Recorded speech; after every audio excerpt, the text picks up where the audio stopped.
একদম যেটো বিচাৰিছিলো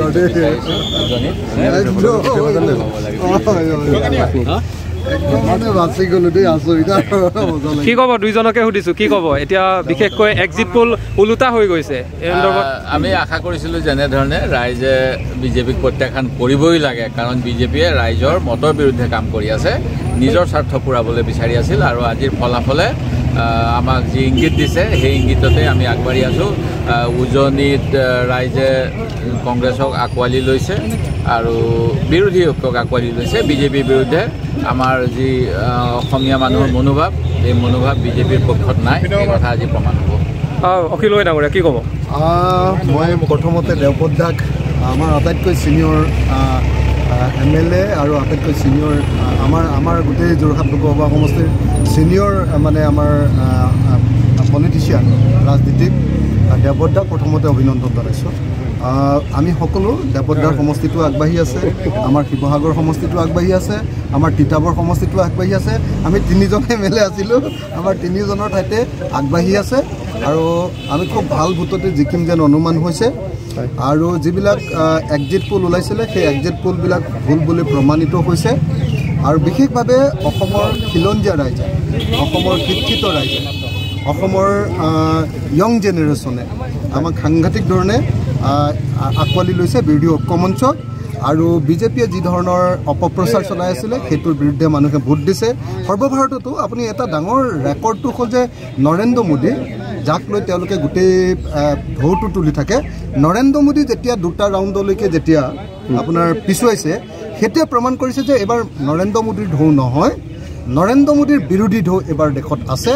আৰু সমগ্ৰ দেশত যি ধৰণে এতিয়া আমি আগবাঢ়ি গৈ আছোঁ আশা কৰিছোঁ যে NDAৰ চৰকাৰ নহ'ব আমাৰ ইণ্ডিয়াৰ চৰকাৰ হ'ব আৰু আমি দেশত গণতন্ত্ৰ ৰক্ষা কৰিব পাৰিম ঠিক আছে আজি আমাৰ জনসাধাৰণৰ জয় আৰু অহংকাৰৰ পৰাজয় ইতিমধ্যে মই শিৱসাগৰত আমাৰ জিলাৰ দুগৰাকী জ্যেষ্ঠ বিধায়ক মাননীয় দেৱব্ৰত শইকীয়া ডাঙৰীয়া মাননীয় অখিল গগৈ ডাঙৰীয়াৰ লগত আছে আৰু সামূহিক জয় সকলৰ অসমৰ জনসাধাৰণৰ আমাৰ বিৰোধী ঐক্য মঞ্চ কংগ্ৰেছ দলৰ আৰু এই ক্ষেত্ৰত যিমানে আমাক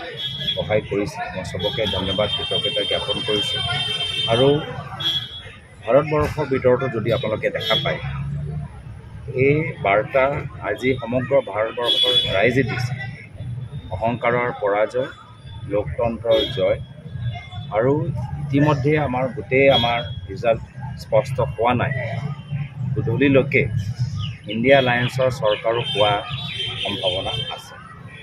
আৰু সেইকাৰণে অলপ দিন আগতে যে এক্সিট পোল লৈ বহুত চৰ্চা চলি আছে এই চৰ্চাটো ৰাহুল গান্ধী ডাঙৰীয়াই একেদিনে বন্ধ কৰিলে যেতিয়া তেওঁ ক'লে যিটো মোদী পোল আজি এক্সিট পোলৰ এজেঞ্চিবোৰ যিমানবোৰ আছে বিভিন্ন মিডিয়া চেনেল যিসকলে নিৰপেক্ষ ভূমিকা গ্ৰহণ কৰা নাই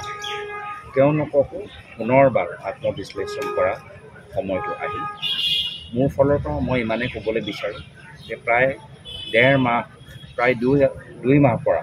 মই ৰাইজৰ মাজত এজন প্ৰতিনিধি হিচাপে আছোঁ মই কাম কৰিবলৈ পৰা নাই ৰাইজৰ সেৱা কৰিব পৰা নাই আশা কৰোঁ যে অহা কাইলৈৰ পৰা ৰাইজে যি আশীৰ্বাদ আমাক প্ৰদান কৰিছে সেই আশীৰ্বাদৰ বিনিময়ত আমি য'ত অঞ্চলত গৈছোঁ য'ত ৰাইজৰ বহুত সমস্যাবোৰ আছে এই সমস্যাবোৰ দূৰ কৰিবলৈ কাইলৈৰ পৰা আমি কামত লাগিবলৈ আমি আমাৰ চেষ্টা কৰিম ঠিক আছে ধন্যবাদ